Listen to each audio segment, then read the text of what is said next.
I was 18 years old when I got married. I belonged to a very conservative family, a Baloch family, where good daughters never say no to their parents. My father wanted me to get married, and all I said was, if that makes you happy, I'll say yes. And of course, it was never a happy marriage. Just about after 2 years of getting married, about 9 years ago, I met a car accident. Somehow my husband fell asleep and the car fell in the ditch. He managed to jump out, saved himself. I'm happy for him. But I stayed inside the car and I sustained a lot of injuries. The list is a bit long. Radius ulna of my right arm were fractured. The wrist was fractured. Shoulder bone and collarbone were fractured. My whole rib cage got fractured. But that injury that changed me and my life completely was the spine injury.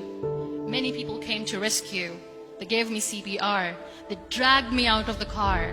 And while they were dragging me out, I got the complete transection of my spinal cord. Those 2.5 months in the hospital were dreadful. I was at the verge of despair. One day, doctor came to me and he said, well, I heard that you wanted to be an artist, but you ended up being a housewife. I have a bad news for you. You won't be able to paint again. Next day, doctor came to me and said, your spine injury is so bad, you won't be able to walk again. I took a deep breath and I said, it's all right. Next day, doctor came to me and said, because of your spine injury and the fixation that you have in your back, you won't be able to give birth to a child again.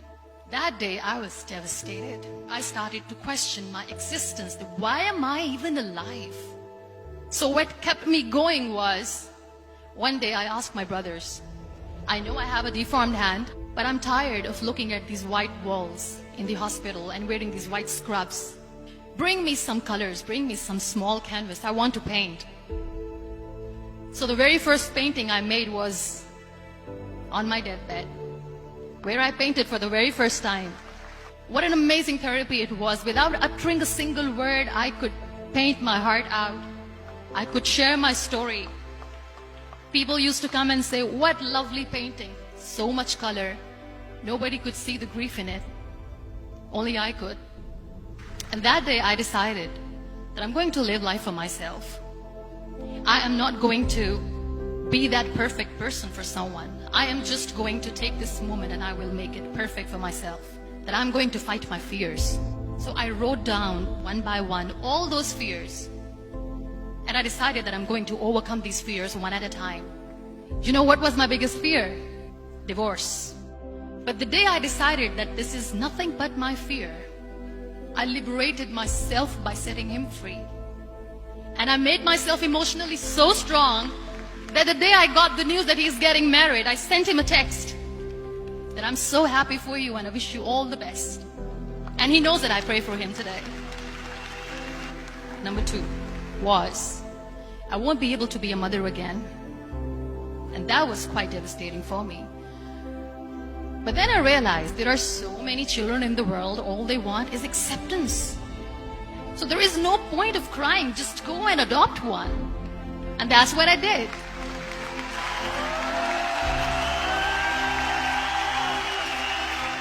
I gave my name in different organizations, different orphanages, and I waited patiently. 2 years later, I got this call from a very small city in Pakistan. I got a call and they said, are you Muniba Mazari? There is a baby boy and would you like to adopt? I could literally feel the labor pain. I said, yes, yes, I am going to adopt him. I am coming to take him home. And that day, I was 2 days old, and today he's 6. You know, when you end up being on the wheelchair, what's the most painful thing? People think that they will not be accepted by other people because we, in the world of perfect people, are imperfects. So I decided to appear more in public. I started to paint. I have done a lot of modeling campaigns. I decided that I'm going to join the national TV of Pakistan as an anchor person. I became the National Goodwill Ambassador for UN Women Pakistan, and now I speak for the rights of women, children. I was featured in BBC 100 Women for 2015. I'm one of Forbes 30 under 30 for 2016. So when you accept yourself the way you are, the world recognizes you. It all starts from within. We have this amazing fantasy about life. This is how things should work. This is my plan. It should go as per my plan. If that doesn't happen, we give up.